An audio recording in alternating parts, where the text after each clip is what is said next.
Hello friends, now we study experimental model of conservation of energy. Clear? So earlier we discussed about kinetic energy, potential energy and there's some total energy. So now experimental model we discuss about these energies. Clear? So experimental model में हम लोग simple harmonic motion का एक example लेने वाले हैं जो कि उसकी 3 पोजीशन हम लोग ध्यान में रखने वाले हैं पर्टिकुलर। उस 3 पोजीशन से हम लोग कैलकुलेट करेंगे kinetic energy, potential energy and total energy.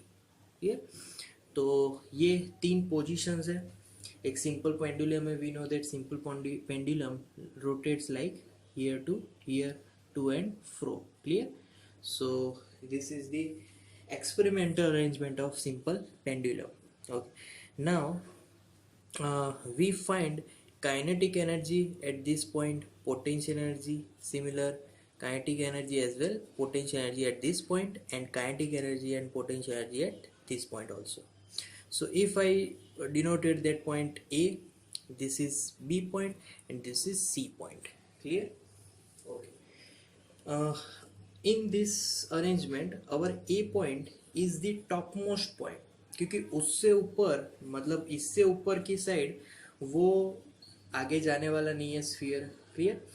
तो अगर पहले हम लोग बात करें कि पोजीशन मतलब हमारी जो ऑसिलेशंस है वो ए से स्टार्ट हो रहे हैं। क्लियर? तो oscillations starts from point A. Clear? तो ऑसिलेशंस पॉइंट ए से स्टार्ट हो रहे हैं। अब यहाँ पर हम लोग हाँ अब यहाँ पर हम लोग ए से स्टार्ट किया तो A is the maximum position. Clear? A की पोजीशन जो है वो मैक्सिमम है। तो वहाँ से अगर स्टार्ट करेंगे तो we know that maximum position मतलब मैक्सिमम डिस्टेंस, मैक्सिमम हाइट। अगर मैक्सिमम हाइट है तो उसकी पोटेंशियल एनर्जी भी मैक्सिमम होगी। सो उस पॉइंट के लिए for point A we can find we know that for maximum position it have potential energy maximum. Clear? For max position. Second, but what for kinetic energy? So kinetic energy is at rest there because we just brought our sphere at point A and we are at rest now. So kinetic energy due to zero motion it is zero. Clear? तो अभी motion नहीं है तो kinetic energy will be zero. Okay, now here we released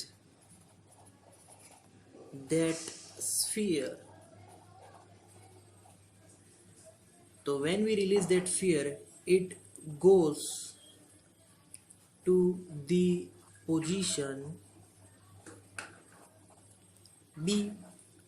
B position पे पहुंच जाएगा. Clear? तो B position exact mid point पे है. मिड पॉइंट पे whenever any pendulum, any simple harmonic motion is at midpoint, then its position B is zero, क्योंकि उसकी height zero हो गई, उसके नीचे वो नहीं जा पाएगा. क्लियर? तो position B is zero. Clear? So for अभी बी पॉइंट की बात करेंगे. For B point first that potential energy is zero due to no position, क्योंकि कोई हाइट ही नहीं है. और second is here at that time if potential energy zero we know that कि उसकी जो स्पीड है वो ड्यू टू ग्रेविटी सबसे मैक्सिमम स्पीड होगी मीन पोजीशन पे। तो due to no position and gravity speed is max, so kinetic energy is equal to maximum. Clear? Okay, now B position की बात हो गई। अब हम लोग कहाँ पे जाने वाले हैं? तो बी से सी तक जाने वाले हैं। So now sphere is moving to point C. Clear? So point C पे पहुंचा तो तब so during motion we know that position is increasing, but due to gravity speed is decreasing. So now at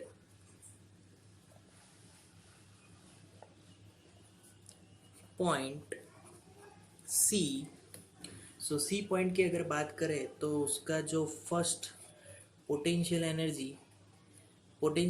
is maximum due to max position.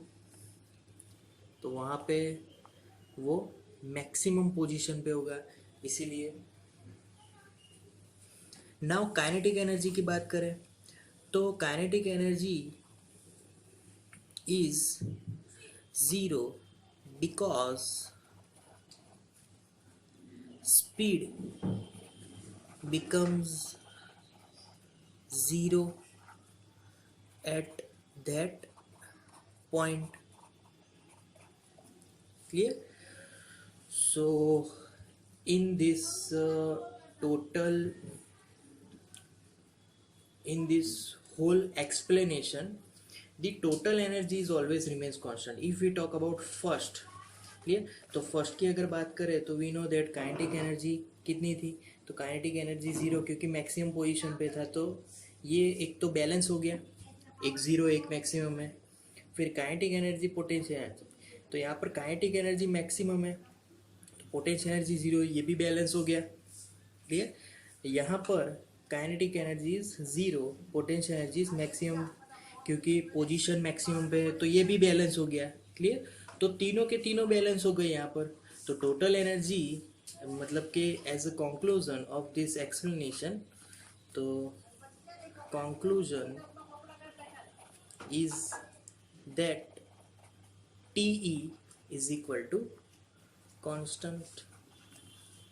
Clear? Okay.